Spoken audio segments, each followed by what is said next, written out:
Estás escuchando La Bitácora del Pastor, el chat, con Mario Medina. Ven con nosotros a una travesía por el extraordinario mundo de la fe, la teología pop y el buen humor.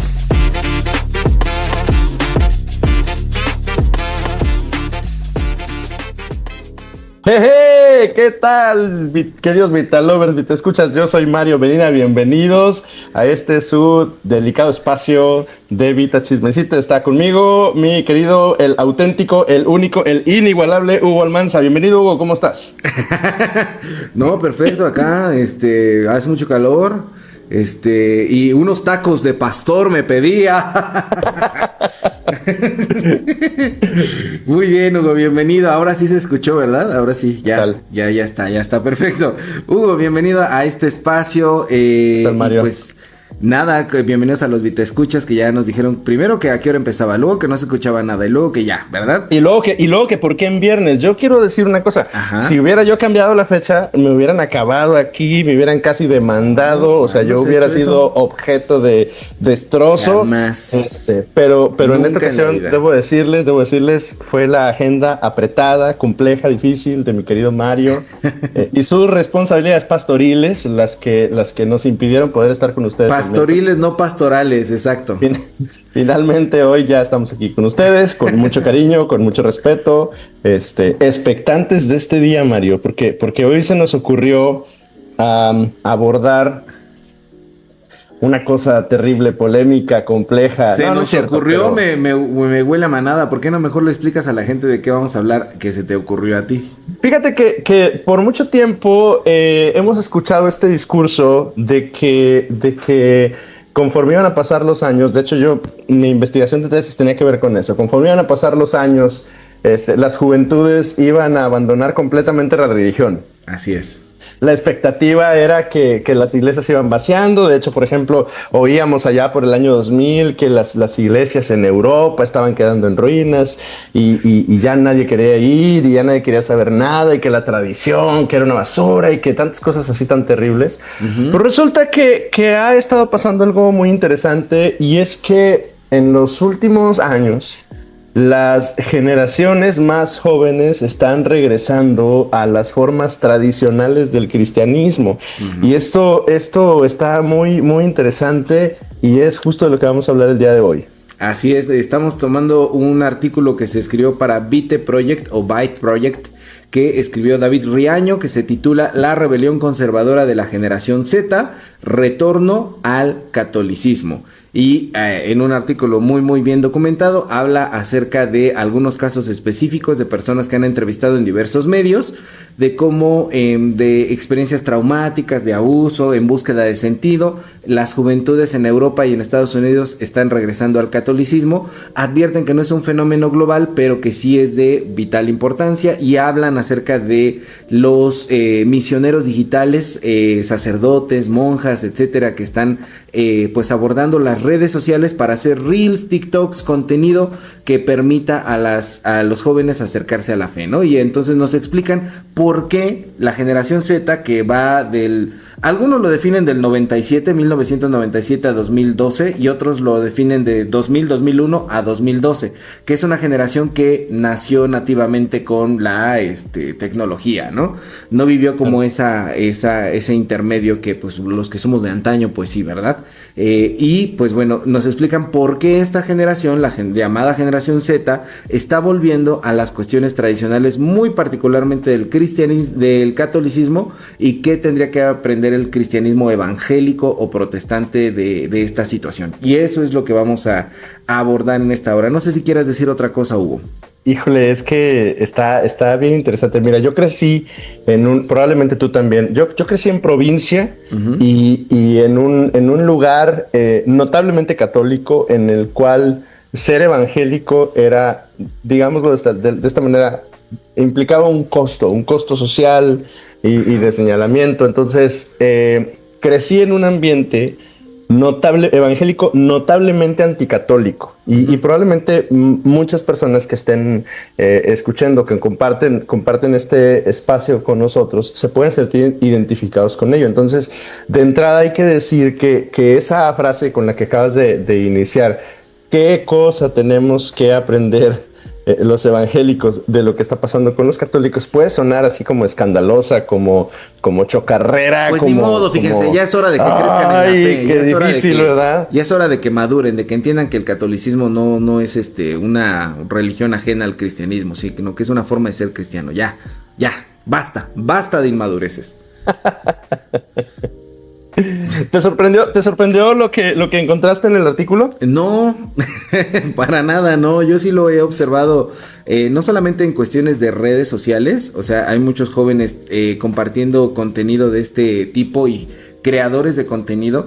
Yo diría que no solamente en el ámbito católico, sino en el ámbito también evangélico protestante, hay un montón de creadores de contenido hablando desde los valores tradicionales, desde la extrema derecha, hablando de situaciones, pues bueno, volviendo a ese tipo de conservadurismo. Y claro, en especial, pues bueno, yo he trabajado como pastor de jóvenes aquí a la iglesia a la que pertenecemos, y me ha tocado ver cómo verdaderamente estos mensajes atraen mucho a la juventud. A mí me saca mucho de onda porque no creo que sea como solamente dos cosas como de conservadurismo, progresismo, de libertinaje, ¿no? Creo que hay algo en medio que es la onda como lo que traemos a lo mejor los millennials, que nos enseñaron a vivir la fe desde la rebeldía en ninguno de estos dos extremos, ¿no? O aprendimos a vivir la fe así. Entonces, o a navegar entre uno y otro. Ajá, pero yo veo a los jóvenes como muy casados con el conservadurismo y digo, ay, no, o sea, no quiere ser así progresista y todo esto de acá, perfecto, muy bien, pero ese lado no es lo único que hay, ¿sabes? Pero sí he visto una fuerte influencia en eso. Los chicos en los congresos de jóvenes y así súper arrepentidos del pecado, torturándose con ideas que a lo mejor pensábamos que ya estaban superadas, pero no, realmente es algo que les atrae mucho. ¿A ti te sorprendió? Cuando te mandé el artículo, entre las cosas que platicábamos durante la semana eran que bueno, lo primero que yo quería notar, como ya lo dijiste, es que es notablemente americano, europeo el asunto. Entonces eso de alguna manera nos saca, ¿no?, a los latinos de ese contexto tan particular. Lo que sí debo decir es que, por ejemplo, en internet igual yo he encontrado, o sea, no digo personalidades, influencers, gente que con muchísima influencia. Y yo te comentaba, e incluso yo alguna vez lo cité en uno de mis sermones, que en Monterrey tenemos un influencer católico, un sacerdote católico influencer famosísimo, que es conocido como el Padre Borre, que es como el líder o una de los rostros más famosos de este movimiento de misioneros digitales en México. Entonces el tipo bombardea redes y tiene igual a millennials y a generación Z cautivos haciendo un montón de cosas. Entonces sí, internet está lleno de personalidades, pero en nuestro caso aquí están, no te las encuentras en los centros comerciales de repente. Entonces sí es una cosa así como que está trascendiendo, al menos en Monterrey, que es una ciudad notablemente conservadora. Entonces aquí sí está pasando un poquito más, un poquito más. La parte de la iglesia a la que tú perteneces en esa zona específicamente tiene fama de conservadora por todos lados. Entonces, sí, desde la Ciudad de México les miramos así como conservadores. Y los numerosos eventos de jóvenes que tienen, pues sí nos sorprenden mucho, porque aquí con trabajos cuando juntamos 100 estamos súper contentos, pero allá, o sea, 100 es de que estuvo mal el evento, ¿no? O sea, son cientos de jóvenes los que asisten a los eventos juveniles. Así es. Abordando un poquito el artículo, Hugo habla acerca de algunos casos en específico. Claro. Habla acerca de Samantha Smith, que es una chica que desde los 5 años sufrió abuso por distintas personas cercanas a su familia y que, pues bueno, pertenecían a la Iglesia Católica, ¿no? Y entonces eso la terminó alejando de la fe, como de hacerse preguntas de por qué un Dios que fuera bondadoso permitiría este tipo de abusos en contra de sus hijos o de sus hijas, en contra de mí, ¿no? Pero eventualmente esa búsqueda de respuestas la trae de nueva cuenta a la Iglesia Católica. Y ahora pues está como muy entusiasmada y aferrada con la cuestión de la Iglesia Católica. ¿Tú cómo dirías que dice esto sobre la espiritualidad humana? Porque alguien herido volvería precisamente como a la estructura religiosa de la cual salió herida o atribuyó en algún momento que venían sus heridas. ¿Qué dirías tú? Híjole, probablemente tiene que ver con el estilo de comunidad que algunos grupos católicos tienen, ¿no? Estoy pensando, por ejemplo, que Uh-huh. el modelo esto es una observación al tanteo, ¿ok? Uh-huh. Pero temo que el modelo ministerial como latinoamericano, como estoy hablando de las asambleas de Dios, o sea, la imagen que nos venden del ministerio y del participar en una iglesia es como muy templocéntrico y ministrocéntrico. Uh-huh. Entonces, temo que en ese sentido, de pronto le restamos, bueno, no yo creo que no lo hago, pero de pronto y a veces creo que la iglesia evangélica le ha restado importancia a la comunidad, a la conversación, al soporte unos a otros y como que ese el sistema como solo de espectadores, no ayuda mucho. Y en el caso creo que del caso particular, Samantha, entiendo que la vida de comunidad que le ofrecía la estructura de la iglesia fue lo que se convirtió en el soporte o el punto que la hizo regresar, ¿no? O sea, Ajá. el saber no asisto a un día, sino soy parte de una comunidad, como que fue clave, ¿no? Sí, y también como el hecho de que en esa búsqueda de respuestas el artículo lo toma como para decir que refleja la experiencia de muchos jóvenes que interactúan con la sociedad, interactúan con la cultura, con el mundo moderno y se encuentran como con un vacío existencial. No hay respuestas trascendentes, todo es inmediato, todo es fugaz, no hay una moral definida, hay tanta libertad que no hay como dónde poner los pies y lo que se plantea es, bueno, que este tipo de filosofías que hay dentro de la sociedad pues no le dan anclaje emocional a nadie, no le dan anclaje de origen, no, es como si no tuvieras raíces porque todo es instantáneo y el tipo de fe que se ofrece es como una fe del entretenimiento, del show, del espectáculo efímero, Exacto. del ruido, de todas estas cosas que no le dan a ella como el conforte espiritual y moral que necesita y entonces está súper conectada con todas las redes sociales pero se da cuenta de que está sola, ¿no? De que está profundamente sola, entonces ese exceso de libertad termina como produciendo ansiedad y hace que las personas pues empiecen a buscar algo, ¿no? Como el mensaje afuera o incluso desde los púlpitos modernos es tú sé el campeón que tú puedes ser, sé tú mismo, Dios quiere que tú seas la mejor versión de ti. Eso no le da como un sentido de trascendencia porque si la espiritualidad sirve para solamente ser yo, que no es que no haya parte en eso, pero no hay ¿qué hay más allá de mí? ¿Qué sentido tiene vivir en este mundo, no? ¿Qué sentido tiene estar dentro de este mundo si todo se trata absolutamente de mí, ¿no? Entonces no le ofrece significado la sociedad a ella y a algunos otros jóvenes y cuando regresa pues se encuentra con esta parte de comunidad. No sé si tú has visto esto con los jóvenes a los que has pastoreado en algún momento, que has conocido, como que están en esa búsqueda de sentido y se encuentran como con un relativismo moral.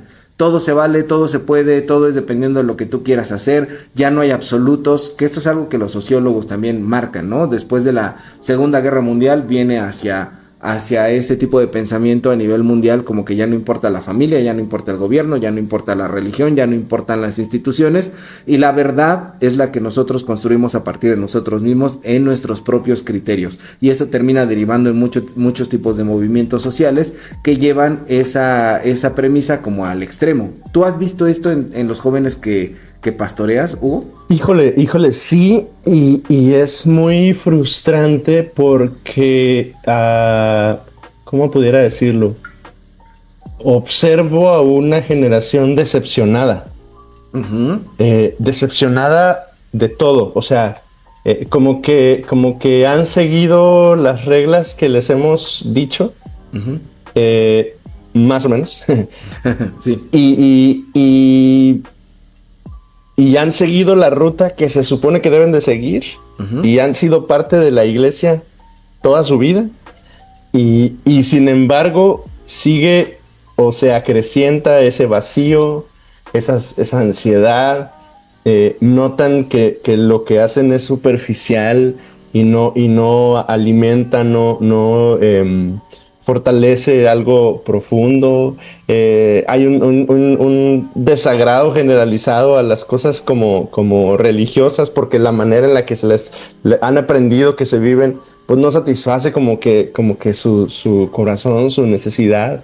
Entonces para mí de pronto es muy frustrante porque ah, digo, escucho sus cuestionamientos y hay ocasiones que digo, híjole, ¿cómo te acompaño ajá. en todas estas luchas y cuestiones existenciales tan profundas y esta decepción generalizada que tienes de la vida? Este, ¿Cómo le hago para que ese vacío se pueda como satisfacer, ¿no? Ujú, ujú. O más bien acompañarle, porque pues no es mi responsabilidad, ni, o sea, llenar cosas, pero sí estar ahí cerca, ¿no? Entonces sí lo he encontrado. ¿A ti te ha pasado? Sí, y como te digo, estamos hablando de jóvenes, adolescentes y jóvenes entre los 14 y 26 años, ¿no? Que están experimentando la situación, y esto no es algo que solamente diga este artículo, sino a nivel sociológico, hay varios estudios, notas, etcétera, sobre cómo, por ejemplo, el consumo de alcohol ha disminuido, contrario a lo que uno podría imaginar, ¿no? Ahora es como Ujú. que la generación millennial la más enganchada con los mensajes, por ejemplo, que se ofrecen a través de la música de reggaetón, ¿no? O el género urbano. Más, porque en algún momento fue como parte de la juventud y después como que los más viejitos lo adoptaron y ya los más jóvenes empezaron como a rechazar ese relativismo moral, sexual de esas conductas y empezaron a sentir como mucha vaciedad y mucha culpa por la manera de vivir la vida, ¿no?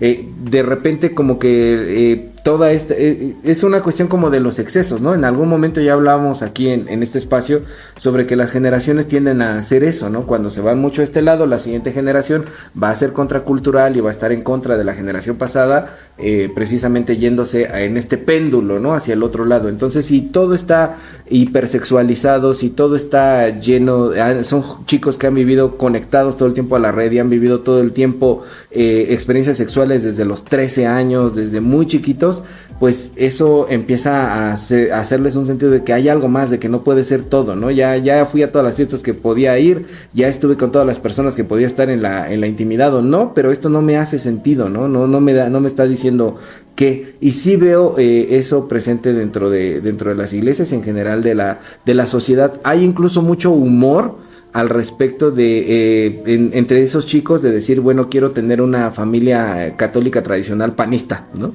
Claro. Ya no quiero dedicarme también a las cuestiones a lo mejor del sobreestudio, porque veo que las personas que la generación anterior que les dijeron que somos nosotros, que si estudiaban iban a lograr grandes cosas, en realidad veo que no, que están esclavizados al trabajo de oficina de tal a tal hora y se ven frustrados, se ven cansados, ganan poco dinero, como que su única alternativa es juntar dinero para ir a conciertos, pero realmente no los veo plenos o dichosos, contrario al señor que vende tacos, que tiene una familia tradicional, que está un poquito más forrado de billete y que pareciera que la experiencia de tener una familia le hace más significado que estar por allá, ¿no? Entonces no es necesariamente que estén volviendo al catolicismo porque están buscando como una estructura de que rígida, de reglas, de tienes que hacer esto no lo tienes que hacer, sino que están intentando conectar de alguna forma con esa espiritualidad y profundidad.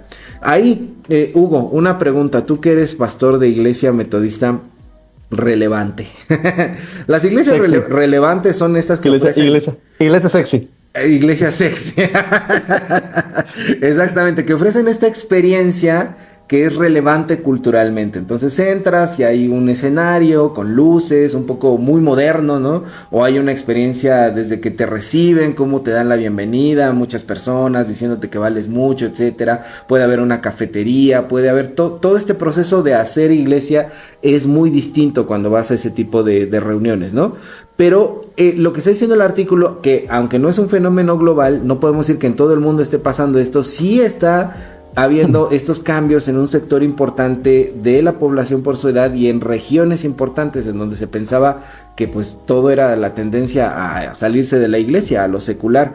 ¿Tú crees que las iglesias evangélicas protestantes hemos entendido mal a esta generación, a estos chicos entre 14 y 26 años? Les estamos ofreciendo puro show cuando lo que ellos quieren es algo más profundo del corazón. ¿O sí crees que los chicos lo que quieren es show, más guitarras, más luces, más sonido? ¿Cómo lo ves tú?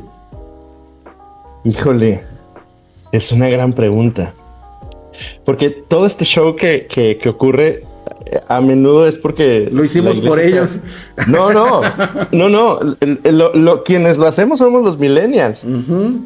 Quienes teníamos esa hambre porque de que nos dejaran hacer eso. Exactamente. de meter ska, rock, lo que sea dentro del escenario. Exacto. Sí, siendo adolescentes los millennials era lo que queríamos. Queríamos que nos dieran chance de meter luces y poner cosas y demás. Y ahora ya construimos la iglesia de esa manera. Uh-huh. Y ahora nuestros hijos son los adolescentes. Ajá. Y yo uso una palabra muy fea, pero de pronto yo les digo, no, los adolescentes son todos unos mocos, están ahí nada más, todos serios, todos apachurrados, todos, no sé, yo creo que, no sé si entendimos mal, pero estamos a tiempo de redefinir cosas. Uh-huh.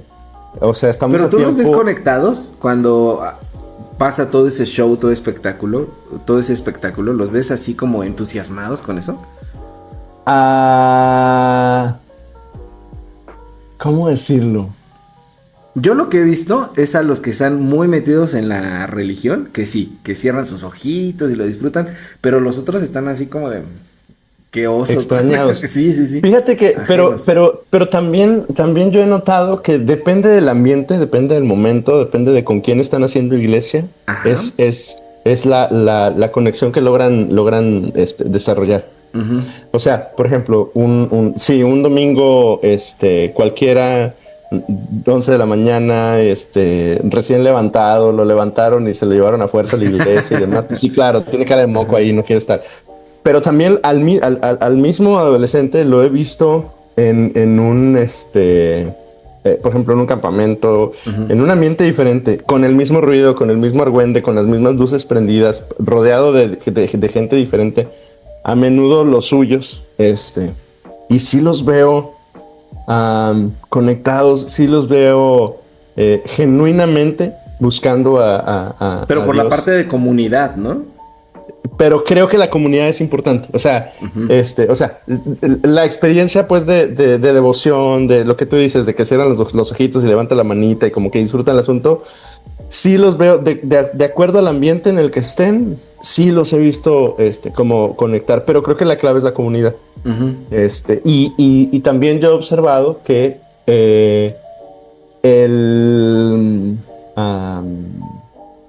el consejero, el pastor, el líder, uh-huh, es clave en su proceso. Uh-huh. Por ejemplo, yo no, bueno, sí soy viejo, pero no soy tan viejo. Tú y yo somos 80s. Uh-huh. No me considero un hombre muy viejo, uh-huh, pero soy un millennial. Ya deberías. Soy un millennial promedio. Ajá. Yo personalmente no me siento tan conectado con la generación Z. Uh-huh. A la hora de conversar y de platicar. Además tengo un hijo adolescente que está en esa generación también. Uh-huh. Pero sí veo que, por ejemplo, en nuestra iglesia, quienes están encargados de ellos, quienes los dirigen, quienes les enseñan, sí tienen ese match con ellos. Uh-huh. Y ha sido clave para que en nuestro caso, que tampoco puedo generalizar porque pues estoy hablando de una comunidad cristiana muy pequeñita, pero en nuestro caso sí les ha dado la oportunidad como de conectar, como de experimentar a Dios, como de conocerle, como tener esas inquietudes, porque además algo que pasa con esta generación que yo observo es que se saben todo. Ajá. O sea, les preguntas la Biblia y se la saben, les preguntas de doctrina y se la saben, Ah, ¿sí? les preguntas de cosas y conocen todo, lo tienen al dedillo.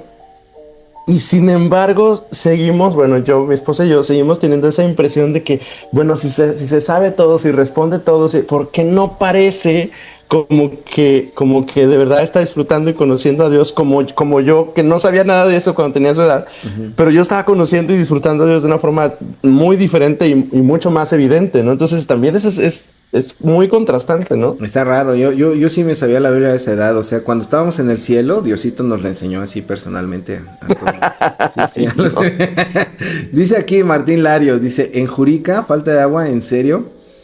Yo no entendí, ¿tú sí? Yo tampoco, pero vamos a reírnos junto con todas. Explícanos, Martín, explícanos. Mira, la investidura de Martín Larios hace que él pueda escribir lo que él quiera. Que él quiera, claro. Sí, sin problema. Dice Arturo, ¿y para esos jóvenes serios o apachurrados tienen algún plan de trabajo para acompañarlos a acercarse a ellos? Pues no, o sea, también todo quieres tú, Arturo, o sea, ¿tú tienes algún plan para acercarte con ellos? ¿Me preguntas a mí o a Arturo? No, a ti. Ay. Estar, ajá. o sea... Ese es el plan, ¿no? Sí, recuerdo hace un tiempo estábamos en una reunión. Estábamos hablando de muchachos. Ajá. Y habían tenido tuvieron un concierto y estaban orando por ellos y estaba habiendo un ambiente muy bonito, o sea, muy devoto, muy de Dios, muy padre. Ajá. Entonces, y estaba, o sea, como había terminado con un momento como mucho escándalo y ya estaban como en un momento de mucha quietud. Y veo a uno que se para y camina. Se acerca conmigo, chiquillo de 13 años, 14 años. Uh-huh. Y cuando se para conmigo, me abraza. Y lo abracé al morro. Estaba mi esposa y yo ahí juntos, estaban todos orando. Y el morro empieza a llore. Esa imagen la tengo, me conmovió mucho, me tocó mucho mi corazón ese día porque creo que refleja lo que debemos hacer, estar. O sea, sí. No. Validar experiencias y no ridiculizar, ni burlarse, ni censurar. Yo doy un consejo siempre para quien trabaja con jóvenes, es regla número 1, no te puedes espantar de absolutamente nada. Porque sus padres se espantan de eso ya, porque sus maestros ya se espantan de absolutamente todo lo que dicen e incluso ya los ven con ese sesgo así, ¿no? Entonces si tú logras como no espantarte de eso, pues tienes un punto extra porque tienen un lugar seguro a donde pueden acercarse para contar cosas, para poder decir qué es lo que están teniendo, ¿no? Y bueno, ¿te interrumpí? ¿Vas a decir algo más? No. No, bueno, el artículo aborda el aspecto de que, pues bueno, ahora es muy curioso y puede parecer hasta contradictorio que la rebeldía de los jóvenes de esta generación Z sea recurrir a lo tradicional. Y se pregunta, ¿no? O sea, ¿cómo es que pues una religión que ha sido tomada por opresiva, que ha sido tomada por una religión antigua, hasta aburrida puede ser, cómo es que ahora todos esos elementos de solemnidad, de rituales, de la liturgia, de la reverencia, del misterio que envuelven al catolicismo puedan ser atractivos para los jóvenes? Y lo que dice es que, pues bueno, en un mundo, como decía por ahí Bauman, líquido, pues el no tener bases, el poder decir tú eres el que define lo que está bien y lo que está mal, no se siente, todo se acabas de ver el reel y a los 2 segundos se te olvida, ¿no? O sea, el cerebro va desechando cosas porque el contenido que consumimos es cada vez más efímero, cada vez más rápido, cada vez más desechable, cada vez más basura, ¿no? Entonces la tradición se vuelve algo seguro, algo con lo que conectas a través de los milenios. Esto durante milenios se ha conservado así. Esto tiene estructura, esto tiene profundidad, esto ha permitido a millones de personas a lo largo de miles de años conectar con la espiritualidad. Entonces ahora un poco también la modernidad y la posmodernidad y este tipo de valores muy pues relativos se han vuelto un poquito como el establishment, como lo que es correcto, ¿no? pensar de alguna manera en este tipo de situaciones de pensamiento progresista es impulsado por organismos como la ONU, por algunos gobiernos, por algunos partidos de izquierda, de centro izquierda, que se presentan a sí mismos como progresistas, como humanistas, etcétera. Y pues bueno, el ver esas experiencias a estos jóvenes no les satisface, es decir, en contra de lo establecido. Si esto ya logró tener poder en partidos políticos, si este tipo de pensamiento ya legisla las constituciones, si este tipo de pensamiento rige los organismos internacionales, la tendencia de la juventud va a ser estar en contra de eso, ¿no? Entonces, ahí no sé si este tipo de culto, este tipo de religión es mucho más profundo que el de pues tener luces, tener un escenario, tener un orador, un predicador que se presenta como un tipo de, como estas charlas de TED Talk, o también como un tipo de estandopero, ¿no? Como que se pierde un poquito la reverencia. El pastor ya no aparece con ningún ropaje que parezca pastor, sino que ya sale con tatuajes, ya sale con la playera, con el jean roto, etcétera. Exacto. Ya es, para algunos puede ser como banal y puede estar relacionado o conectado con ese tipo de pensamiento progresista, y es de lo que están huyendo. ¿Tú cómo ves esta diferencia entre estos dos tipos de culto o de comunidad de fe? Es que tampoco estoy tan, bueno, creo que mi comunidad de fe tampoco está tan sesgada hacia el espectáculo, ¿eh? No, yo sí te he visto así, de verdad te sales, haces imitación de Luis Miguel. El pastor Hugo entra así con unos arneses, así como abriendo los brazos, como Jesucristo superestrella. Es una cosa, lo presentan así. Cuando van a ofrendar, él se pone en medio así. Una cosa bárbara. Vean las transmisiones de Koinonía de su iglesia para que vean de lo que se habla. No, nada de eso. Ajá. Nada de eso. Tampoco, bueno, ya no voy a decir más cosas porque luego me regañan. No, bueno, insisto, tampoco estamos tan. Nada de lo que Mario acaba de decir es cierto. No estamos tan en el espectáculo, aunque por ejemplo aquí en Monterrey sí hay algunas iglesias. Mira, Erika Lico se está riendo porque el que se ríe aprueba. Ahí está. No, hermana Erika, ¿cómo cree? Sí, claro, sí. ella da fe de que no es cierto. ¿Se está riendo? Se está riendo, ahí es aprobación. Que nada de eso es cierto. Claro que jamás. ¿Ves? Claro Erika que jamás. Erika es un miembro de la iglesia que apreciamos mi esposa y yo mucho. No estamos tan allá. Pero sí hay iglesias así. Sí, pero sí hay iglesias aquí en Monterrey. Ajá. Así. Bueno, nada menos, digo, perdón, ojalá que no se vaya a ir la luz, pero Monterrey es la ciudad donde hay una sede sucursal franquicia de Hillsong. Uh-huh. Entonces, pues sí, es un auditorio de clase mundial, con luces, con espectáculo, con todo esto que hemos señalado en tantas ocasiones. Uh-huh. Y las iglesias tradicionales, la verdad es que en el caso de nuestra ciudad, sí de pronto se han venido a menos. O sea, hay 3 iglesias históricas en la ciudad que su fundación data del tiempo en el que llegaron los protestantes a México. O sea, una es la Bautista, 1862 fundada. La otra es la Trinidad de Monterrey, la Iglesia Metodista de Monterrey, y la otra es la Iglesia Presbiteriana, el Buen Pastor. Uh-huh. Y sí han venido a menos en sus estilos, en sus membresías, a pesar de regreso, ¿no?, a la solemnidad. Pero, por ejemplo, el caso del Padre Borre, el Padre Borre es párroco de la parroquia de Fátima en San Pedro Garza García. Uh-huh. Y es la sensación. Pero otra vez, creo que la razón de que lo es la vida de comunidad que está generando alrededor de... Pero Hugo, sí hay una tendencia a la imitación de las iglesias tradicionales o las iglesias pequeñas, por muy pobrecitas que sean. Ven estas iglesias y esas iglesias son referencia de modelo. queremos ser de alguna forma así. A lo mejor no nos alcanza para tener todas esas pantallas LED, pero compramos una pantallita de 20 pulgadas y la ponemos ahí. Y está poniendo visuales y pone letras. Entonces, con nuestros pocos recursos lo hacemos. ¿Tú puedes ponerlo? Claro. ¿Puedes No, pues que sí puedo opinar al respecto. Sí. Es que, por ejemplo, tu conferencia es una sección geográfica de la iglesia metodista que es notablemente conservadora. Pero no hablo de mi conferencia, hablo en general. No, pero es que justo quiero hacer un ejemplo.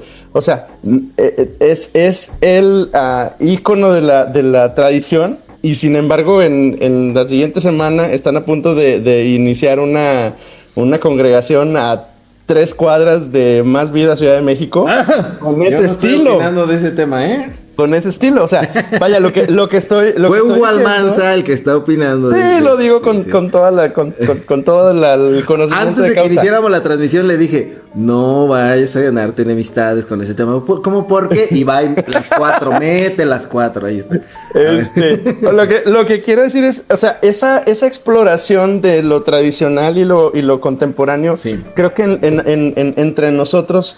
todavía es un péndulo en el cual estamos explorando a ver en dónde colocarnos. O sea, en el caso de ese caso en particular que observo, es una comunidad metodista que está tratando de explorar el estilo de las iglesias relevantes. De las iglesias relevantes, pero son extraído totalmente de una comunidad que ha sido tradicional por décadas, ¿no? Entonces, o sea, seguimos explorando. El péndulo no está fijo. Estamos de Pero yo me refiero a pastores en pueblitos, en ranchitos, a donde a mí me ha tocado servir y trabajar cuando no estaba en la iglesia en la que ahora estamos, en donde lo que hacen es eso. O sea, el escenario lo ponemos, la alfombrita que le alcanzamos a poner, lo acomodamos con unas lucecitas rojas y azules, porque es lo que hemos visto. Están tratando de imitar. No tenemos más, eso es lo que tenemos. Pero como vemos que eso es lo que jala, lo que funciona, lo relaciona la gente inmediatamente como eso funciona, como eso jala, eso debe tener unción de parte de Dios, eso debe tener la bendición de parte de Dios. Entonces es lo que yo anhelo, ¿no? Entonces es como la ropa pirata, pues no me alcanza para la ropa original, pero me compro estos tenis Mike porque pues quiero estar como emulando ese estilo de vida, ¿no? Ahora, Hugo, aparte de esto, el artículo habla acerca de cómo los medios digitales, las redes sociales han servido para poder, tener este tipo de influencers religiosos, especialmente católicos, con hashtags como Tradcath, catolicismo tradicional, ¿no?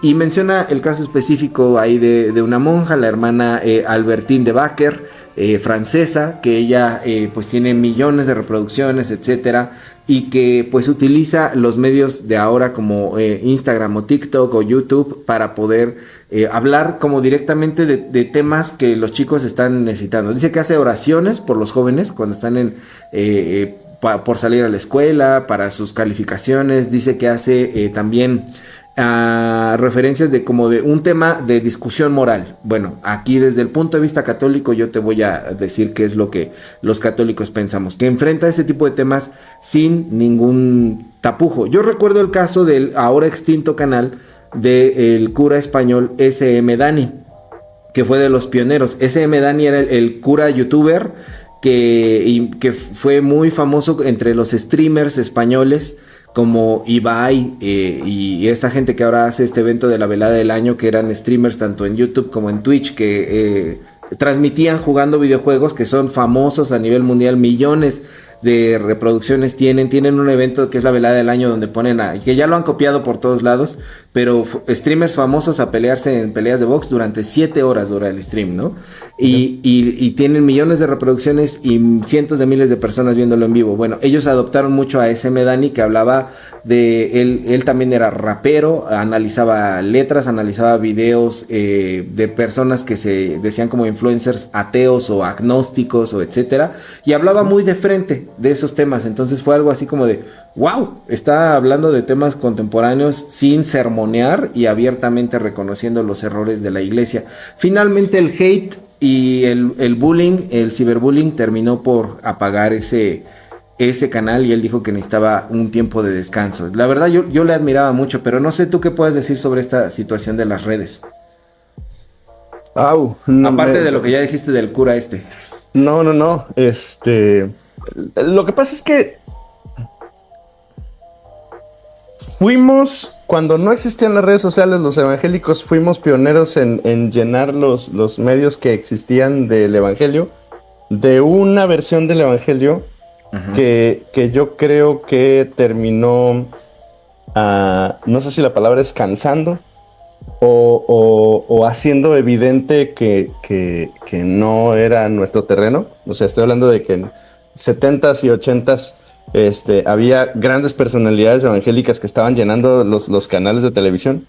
Y entonces hoy creo que eso desprestigió de alguna manera los televangelistas. Y desprestigió lo que podíamos, el potencial de alcance que podíamos tener. Y hoy temo que vamos como que medio atrás al respecto. Y bueno, realmente como que el espacio que se ha utilizado en redes desde el punto de vista evangélico ha sido más como para debates, ¿no? Hay un montón de influencers que utilizan el espacio no para discutir, analizar, etcétera, como lo hacemos nosotros, sino es más bien como de me voy a enfrentar con este menso y le voy a demostrar por qué los testigos de Jehová están mal. Y entonces hacen debates de ese tipo de contenido, ¿no? Y jala mucho, se vuelve muy viral. Pero hay otras personas también que están diciéndole como a la juventud cómo debe de vivir el caso de las mujeres, su feminidad, la masculinidad, cómo deben de pensar al respecto del aborto, cómo deben de pensar al respecto del matrimonio igualitario, qué deben de pensar al respecto de fenómenos virales, la música de fulanito o de sutanito, cómo responder, dar una respuesta cristiana desde ese punto de vista. ¿Tú crees que hay una necesidad en los chicos, en los jóvenes, como para poder buscar orientación sobre esos temas, o está muy definido entre estos chicos de 14 a 26 años, la generación Z, que saben muy bien lo que tienen que pensar al respecto de eso, han definido muy bien, o cómo los ves en ese tipo de pregúntame temas? Diferente porque me perdí. Pues sí, pues no estás poniendo atención, hijo. No, sí estoy poniendo atención. Jugando Candy Crush. Enséñale a la gente tu celular. Halagan, Candy Crush. ¿Crees que los chicos de esta generación Z están buscando respuestas tradicionales al respecto de estos temas? De estos temas que están en boga, el aborto, el matrimonio igualitario, la masculinidad, la feminidad, el feminismo, o los ves como muy definidos ya hacia una circunstancia, o crees que sí necesitan algún tipo de respuesta y por eso es que estos influencers se vuelven tan populares? No, sí están buscando respuestas, y creo que sí debemos estar ahí cerca para al menos como acompañarlos en su búsqueda y en su exploración de la fe. Por ejemplo, ven los videos, ¿verdad? Ahí están, a la mano, ¿no? Y entonces, esta es una conversación típica. Oiga, fíjese que vi un video la semana pasada que decía, ¿qué piensa? Esa es una conversación típica de un sábado. Oiga, fíjese, usted, y ha servido para enterarme de mil cosas, ¿no? Algunas de ellas que están totalmente fuera de mi panorama, pero entonces llega alguien y me dice, oiga, fíjese que me encontré, se lo voy a mandar, me lo manda por WhatsApp. Fíjese que dice esto y esto y esto y esto. ¿Y usted qué cree? A veces la pregunta es, ¿y nosotros qué creemos? ¿Y la iglesia qué dice? ¿Y qué puedo hacer con eso? O sea, eso sí existe. Es interesante eso de nosotros que creemos, ¿no? Porque es un sentido de pertenencia, ¿no? Sí. Porque aunque digas que somos una iglesia de espectáculo y demás, nosotros nos sabemos metodistas.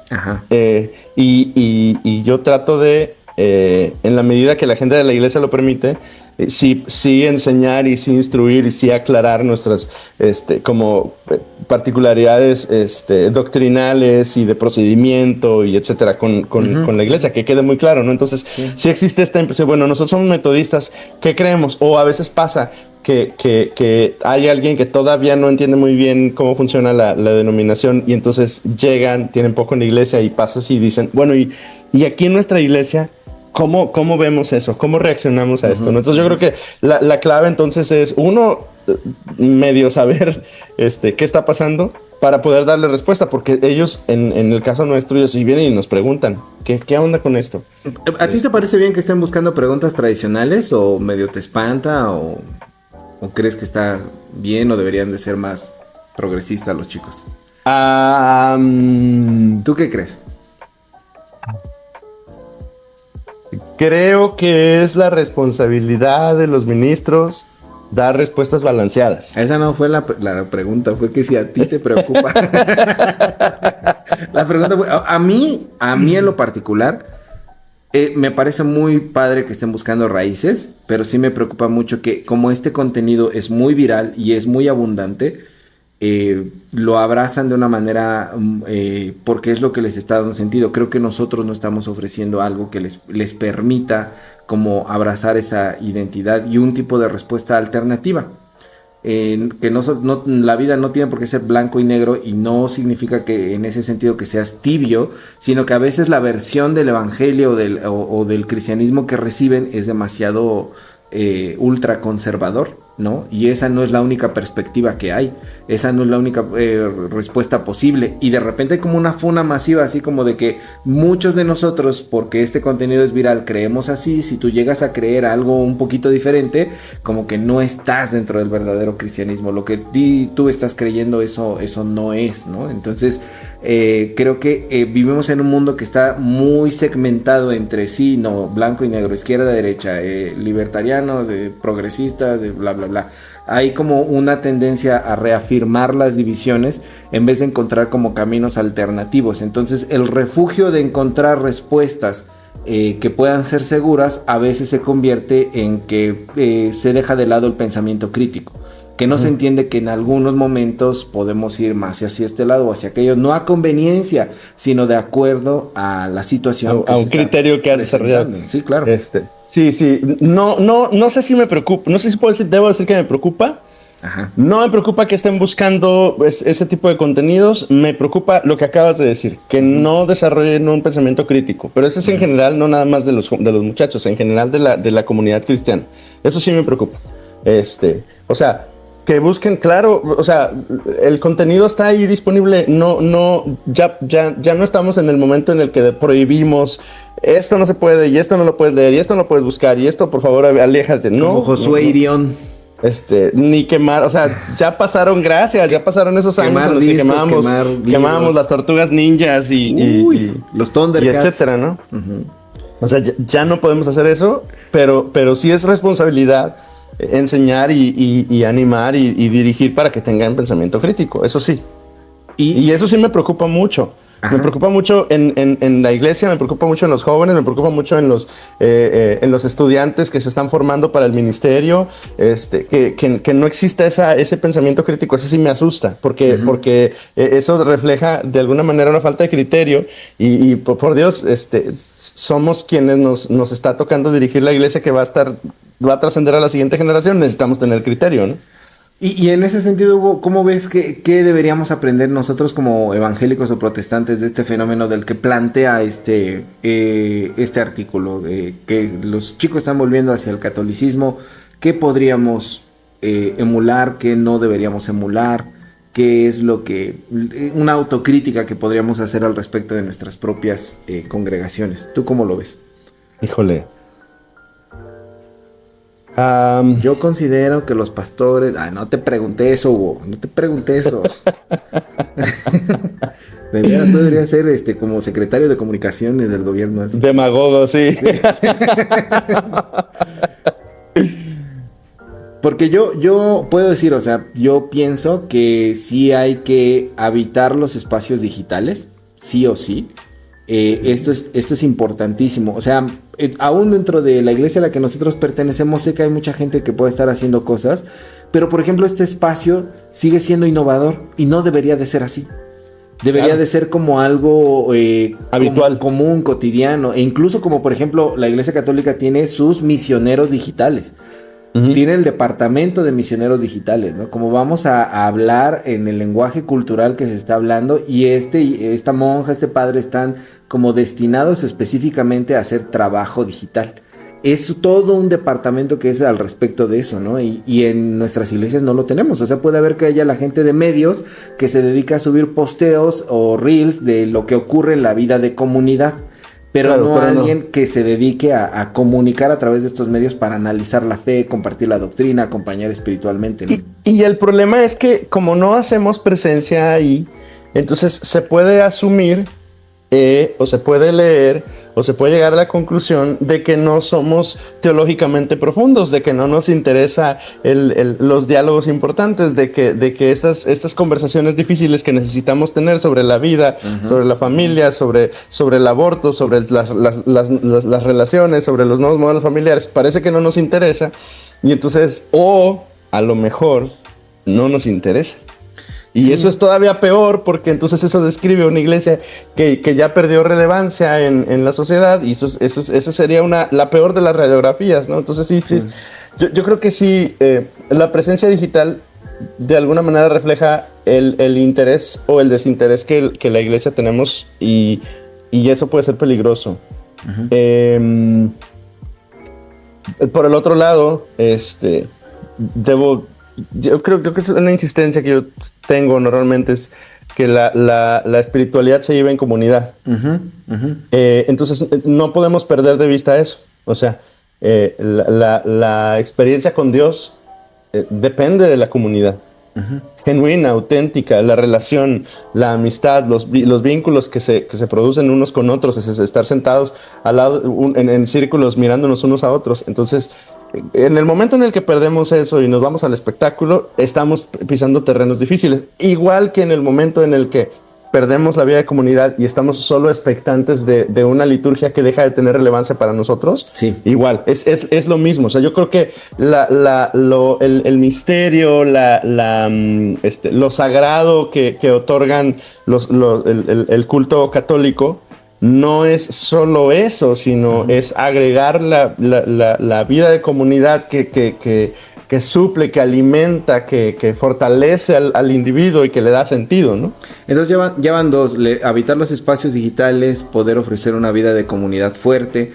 También mencionabas tres, la cuestión de poder hablar de los temas difíciles de frente y de manera informada, ¿no? Eso es bien importante, que podamos hablar de esos temas difíciles sin tapujos, sin tabús, sin situaciones como de que aquí nos habla de esto, y que cuando damos respuestas de manual. ¿Qué dice el libro? El libro dice esto, pero yo no quiero que me digas qué dice el libro, ¿no? Yo quiero que encontrar una respuesta. Y ellos vienen a preguntarte y no quieren que les digas qué dice la disciplina, el libro de la disciplina sobre los procedimientos de la iglesia. Quieren que les dé respuestas genuinas, reales. Y, por ejemplo, a mí me llama mucho la atención. Hay una pregunta que siempre surge. ¿Nosotros qué pensamos? O sea, en la iglesia, ¿qué decimos? Y luego hay un huerco en la iglesia que seguido me mete en problemas porque me dice, ¿y usted qué piensa? Sí, aquí nos queda claro que sí, que no quieres meterte en camisa de 11 varos. Entonces, sí. No, y también la otra parte como que creo que podemos aprender mucho es cuestionarnos si lo que decían algunos jóvenes en este artículo, que se los vamos a dejar, lo vamos a postear para que ustedes lo puedan leer completo, es que en un mundo en el que ofrece tanta superficialidad y no hay estructura, el ir cada domingo y encontrarte con que la misa tiene la misma estructura, tiene los mismos pasos, las mismas situaciones, le da un sentido de alivio a mi corazón. Esto lleva pasos ordenados, esto siempre es así, conecto con la tradición, etcétera. Ahí habría que preguntarnos, en ese sentido litúrgico también, qué cuestiones podemos retomar, cómo poder hacer esa mezcla, esa combinación entre lo actual y lo tradicional, sin que la iglesia parezca un show, ¿no? Sin que la iglesia parezca una situación como banal, ¿no? Y qué cosas le podrían dar estructura a la gente, ¿no? Bueno, vamos a leer a los vitaescuchas, dice Arturo. Yo creo que en algunos lados confunden la doctrina a guiar, y por lo tanto los jóvenes que buscan respuestas, lo primero que encuentran son reglas. Y no digo que las reglas estén mal, pero primero es, como decía el pastor Hugo, estar y acompañar. Estas reglas así como de eso está prohibido, eso está mal, ¿no? Que cortan el diálogo. Y dice Martín Larios: iglesia que muestre desinterés en sus comunidades juveniles es una iglesia que está cavando su propia tumba. ¿Qué opinas de lo que dicen los vitaescuchas? Híjole, Martín Larios, es cierto.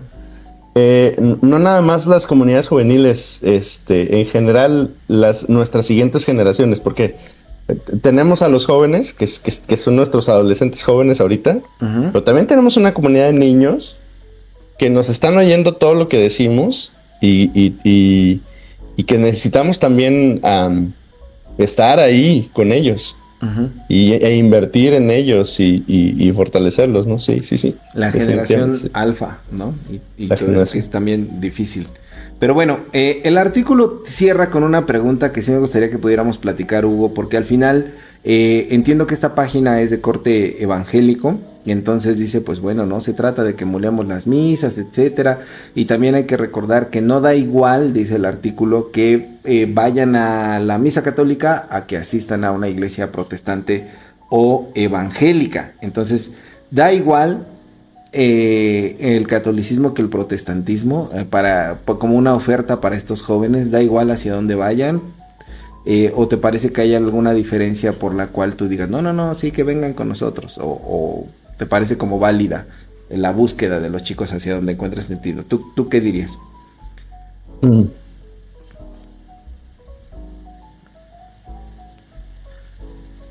Me esfuerzo mucho, semana tras semana, día tras día, porque mi iglesia local, tengo que hablar así, en términos de la iglesia local. Ajá.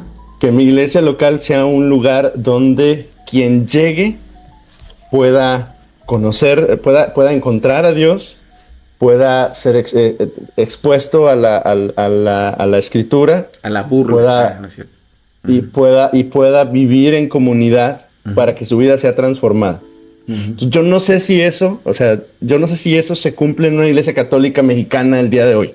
Entonces yo les diría, no es lo mismo. Mejor vengan a Koinonía. Bueno, hay varios espacios de pastoral y de grupos pequeños de estudio que las parroquias han impulsado mucho, sobre todo después del Concilio Vaticano II, que se ha vuelto realidades en muchos espacios, ¿no? De acompañamiento, de estudio bíblico, de oración, de las pastorales juveniles, etcétera. Son un espacio muy lindo, porque yo creo que el católico tiene unas estructuras que, si no las quiere explorar, no las explora para nada, pero cuando se involucra, creo que sí encuentra este sentido de comunidad. Más allá de lo cultural, verdaderamente un grupo pequeño le fortalece mucho. Tuve en mi juventud algunas experiencias en esos grupos y creo que de verdad a veces funcionan como lo que diríamos nosotros son nuestras organizaciones para jóvenes o así, ¿no? Funcionan exactamente igual. Yo sí, quiero decir algo más. Nuestra gran competencia en Koinonía es una parroquia católica que se encuentra a 3 cuadras de distancia de nosotros. Se llama Santo Tomás Moro. Vaya, Santo Tomás, no es cierto. No. Y lo que pasa es que hacen bien su trabajo. O sea, es una comunidad, es una parroquia pujante, o sea, está llena de gente, tienen mucha vida de comunidad, el fin de semana está llenísimo de gente siempre, tienen un montón de trabajo comunitario, entonces debo decir que hay algunas parroquias que están haciendo muy bien su trabajo, que han logrado entender otra vez, reentender quizá su lugar en la comunidad y están haciendo un buen trabajo. Digo, los tenemos ahí al ladito. Y a veces hay sábados que es sorprendente ver todo lo que hacen, ¿no? Entonces, tanta gente. Debo reconocer que sí hay parroquias católicas que están haciendo muy bien su trabajo. Yo creo sobre esta pregunta que está un poquito mal planteada, porque parte de una situación que plantea al catolicismo como malo, doctrinalmente o lo que sea. Incluso el artículo dice como que en el catolicismo la salvación se da mediante una acumulación de obras. Ignora, por supuesto, el documento de la declaración de la justificación por la fe activa, que es unido entre el catolicismo y algunas iglesias protestantes históricas como el anglicanismo, como el luteranismo o incluso el metodismo, que diversos teólogos trabajaron para poder hacer esa declaración unida de cómo es que somos salvos. Somos salvos mediante la fe, somos justificados mediante la fe activa. ¿Qué es la fe activa? La fe que produce obras. Entonces, desde la parte oficial incluso de la doctrina católica, la salvación no es resultado de las obras o de la observación de los sacramentos, sino de la fe que produce esas obras, ¿no? Entonces, es algo en lo que algunas iglesias pudimos decir por fin, coincidimos en esta situación, y ha sido un trabajo ecuménico que se ha hecho durante mucho tiempo para poder llegar a esa observación. Entonces creo que hay un desconocimiento de cómo funcionan. Yo sí creo que el individuo tiene la libertad de poder acercarse a la institución, a la iglesia que le haga sentido. Yo en particular pertenezco a una, esta me hace sentido y por esta doy todo lo que tenga que dar, ¿no? Pero no puedo dictaminar o normar la experiencia de otros a partir de eso. Decir, como yo soy evangélico, protestante, metodista, esta es la denominación correcta, y el hecho de que los jóvenes se acerquen al catolicismo es algo de lo cual preocuparse, porque no somos iguales. Creo que Dios obra de maneras diversas y en donde tiene que obrar, y nuestro trabajo como ministros o pertenecientes a una denominación o una iglesia, pues es trabajar por ella, es trabajar para ella, es impulsarla, es poder hacer que los miembros que aquí pertenecen y los que se acerquen, las personas que se acerquen, se sientan como en casa, ¿no? Y la decisión individual es totalmente libertad de cada persona hacia donde quiera ir. Y me quito los prejuicios de pensar que en la Iglesia Católica están mal, porque desde un contexto mexicano y latinoamericano lo vemos muy sesgado. Es que son idólatras, es que son eso. Te invito a que conozcas el catolicismo para que sepas no solamente posturas doctrinales, sino cómo es alrededor del mundo, cómo es alrededor del país, cómo es que se acercan. Descalificar la experiencia de fe de otro a partir de la propia me parece algo que ni es protestante ni es evangélico, es sectario. Y yo no quiero pertenecer a una secta. Yo quiero pertenecer a un grupo que verdaderamente predique al Evangelio de Jesucristo y la libertad a la que debemos derecho todos, ¿no? Entonces sí creo que preocuparse por si se van al catolicismo en vez de a las iglesias evangélicas o protestantes, pues es una pregunta corta de visión. O sea, me parece que más bien deberíamos como pensar en qué tenemos que reformular nosotros para que nuestro trabajo sea más fiel a lo que Dios nos ha encomendado, ¿no? Y no está en buscar entretenimiento, definitivamente. No está, porque algo que sí se puede observar en este artículo es que las generaciones y en general el ser humano está buscando un sentido que va más allá del show momentáneo, ¿no? Sí. Y más o menos la misma idea que lo que estaba diciendo yo, ¿no? Yo me esfuerzo porque mi comunidad sí logre ser ese lugar donde la gente pueda conocer genuinamente al Señor, ¿no? Uh-huh. Pues bueno, dice Martín Larios, gracias pastores por poner el dedo en la llaga, nos obligan a reflexionar, mil gracias. Gracias a ustedes, Vita Escuchas, Vita Lovers, por estar aquí. Dice, la palabra clave es trabajar, dice Arturo. Muy bien, perfecto, yo creo que sí, pues, trabajar y ser empáticos con los demás, ¿no? ¿Alguna palabra final, Hugo? Ay, qué divertido es platicar contigo, Mario. Está bien, pero sobre el tema, hijo. No, nada, estar presentes, uh-huh. Construir más, uh-huh. Aprovechar las plataformas digitales. Es que es increíble, esto ya ni siquiera debería ser tema, pero tenemos que seguirlo diciendo. Uh-huh. Hay que estar ahí, ¿no? Hay que utilizar esos espacios, bien utilizar esos espacios, ¿no? Y animar, enseñar a la iglesia a tener pensamiento crítico, ¿no? Uh-huh. Sobre todo, eso es esencial. Muy bien, yo diría como palabra final el hecho de que en algún momento alguien se dio cuenta que darle una hojita al niño para que la ilumine no era educación cristiana, no era fomentar su fe, ¿no? Así, toma la hoja para que te entretengas y la ilumines. Y este tipo de artículos están poniendo el dedo sobre la llaga de que pues darle entretenimiento a los chicos, ponerles un escenario y ponerles música y ponerles eso, no es verdaderamente fomentar su fe, ¿no? Entonces uh-huh. Tenemos que ir más allá. Hay un reto que nos está diciendo, las generaciones necesitan diferentes cosas y hay que ir hacia allá, ¿no? Dice Eduardo García Valadez, aquí llegando a la bendición final, no, muy bien, in nomine Patris Filius Spiritus Sanctis, amén, ¿no? Perfecto, muy bien. Arturo dice, gracias por este programa, feliz día maestros. Tú profesor, al maestro con cariño, el profesor Girafales, aquí, Hugo Almanza.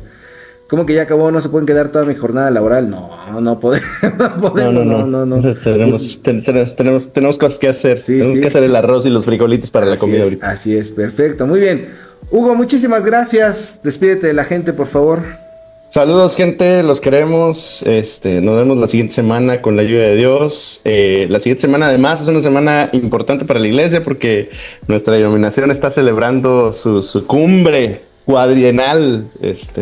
Entonces, la semana que viene a lo mejor y tenemos chismecito que compartir. Muy bien, perfecto, muy bien. No, pues, a ti te gusta meterte en problema, ya lo vimos el día de hoy, así como de, por supuesto. Podías esquivar ese tema, pero no, ahí fuiste. Erika, yo no dije nombres, yo no dije nada, yo solo sé que no he cenado. Dice Erika Lico, dar ejemplo de instructora a los jóvenes, échenle la bendición, feliz día del maestro. Muchas gracias, Erika. Ya vamos a cobrar Saludos. Por la bendición, pero in nomine Patris Filius Spiritus Sancti, amén. Eso que dijo él. Ahí está, perfecto. Esto fue la bitácora del pastor. El chat, ya saben, se baja de aquí de Facebook y de YouTube y se sube de nueva cuenta a Spotify y YouTube para que lo puedan compartir en formato de podcast con musiquita de fondo y toda la onda. Muy cool para que puedan ir escuchando donde sea. Y subtítulos también. Y subtítulos, para sí, las personas supuesto. Débiles visuales como uno. Así está, perfecto, muy bien. Esto fue la bitácora del pastor. El chat, nos escuchamos la siguiente. Bye, bye. Adiós. Listen. Esto fue la bitácora del pastor, el chat. Síguenos en nuestras redes sociales y a través de todas las plataformas de podcast. Te esperamos en la siguiente para continuar con tu travesía espiritual.